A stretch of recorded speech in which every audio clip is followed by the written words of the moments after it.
நம்ம Ashwin sweets and ஸ்நாக்ஸை ஆஸ்திரேலியாவுக்கு export பண்றதுக்கு காண்டாக்ட் பண்ணுங்க 7373755163.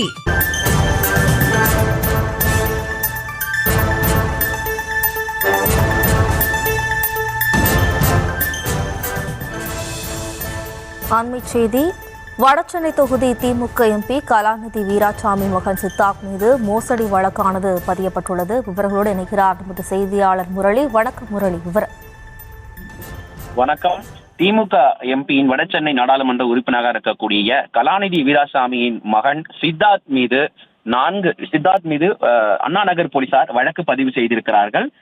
சென்னை அண்ணா சாலையில் இருக்கக்கூடிய 14 கிரவுண்ட் இடத்தில் பத்திரத்தின் வங்கியில் அடமானம் வைத்து தருவதாக மோசடி செய்ததாக இந்த வழக்கு பதிவு செய்யப்பட்டதாக அண்ணா நகர் போலீசார் தகவல் தெரிவித்திருக்கிறார்கள்.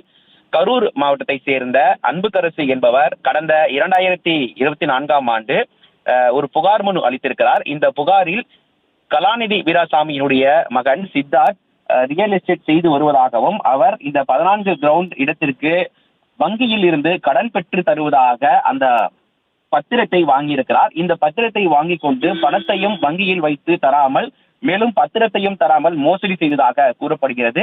இந்த விவகாரம் தொடர்பாக அன்புக்கரசு என்பவர் அண்ணா நகர் காவல் நிலையத்தில் புகார் மனு அளித்திருக்கிறார். இந்த புகாரின் அடிப்படையில் அப்பொழுது திமுக ஆட்சியில் இருந்த பொழுது எந்த விதமான விசாரணையும் நடைபெறாமல் இருந்தது. இந்த நிலையில்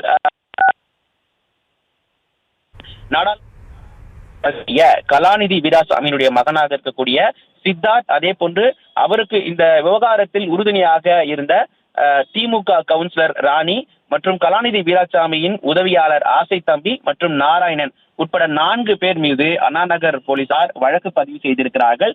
இந்த விவகாரம் தொடர்பாக அண்ணா நகர் போலீசார் தொடர் விசாரணை நடத்தப்பட்டு வருவதாக கூறப்படுகிறது. அது மட்டுமில்லாமல் கடந்த 17ஆம் தேதி 2 நாட்களுக்கு முன்புதான் சித்தார்த்திற்கு சென்னையில் இருக்கக்கூடிய மதுரவாயில் ஸ்ரீவாரு திருமண மண்டபத்தில் பிரம்மாண்டமாக திருமணம் நடைபெற்றது. இந்த திருமணத்தை முடிந்த பிறகு அப்பொழுது முன்னாள் முதலமைச்சர் மு.க. ஸ்டாலினும் தற்பொழுது தமிழக அரசை பற்றி விமர்சனம் செய்து பேசியிருந்தார். இந்த நிலையில் இத்திருமணம் நடைபெற்று 2 நாட்களில் அண்ணா நகர் போலீசார் அவர் மீது வழக்கு பதிவு செய்திருக்கிறார்கள். மேலும் இந்த மோசடி வழக்கு தொடர்பாக தொடர் விசாரணை நடத்தப்படும் என அதிகாரிகள் தரப்பிலிருந்து தகவல்கள் தெரிவிக்கப்பட்டிருக்கிறது.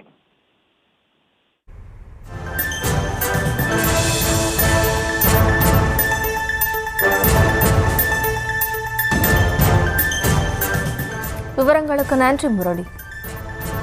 நம்ம அஸ்வின் ஸ்வீட்ஸ் அண்ட் ஸ்நாக்ஸை ஆஸ்திரேலியாவுக்கு எக்ஸ்போர்ட் பண்றதுக்கு காண்டாக்ட் பண்ணுங்க 7373755163.